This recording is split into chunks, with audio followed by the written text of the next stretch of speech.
நம்ம சமையலுக்கு தேவையான இன்கிரீடியன்ஸ் வாங்கிட்டு வந்தோம். பீயிங் பேச்சுலர்ஸ் ஈஸின்னு சொல்லுவாங்க. ஆனால் பீயிங் மிடில் கிளாஸ் பேச்சுலர் எவ்வளோ கஷ்டம் தெரியுமா?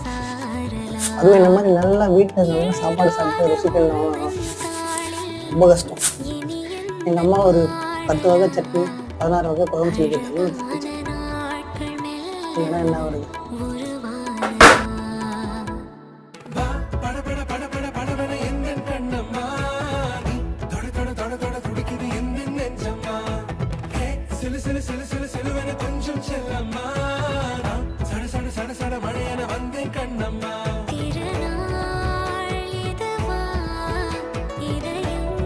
காலையிலேருந்து மாங்கன்னு சமைச்சு இது 3 இடம் ரெடி பண்ணியாச்சு. சாதம், இது வந்து பூண்டு குழம்பு, இது வந்து எக் பொடி மாஸ்.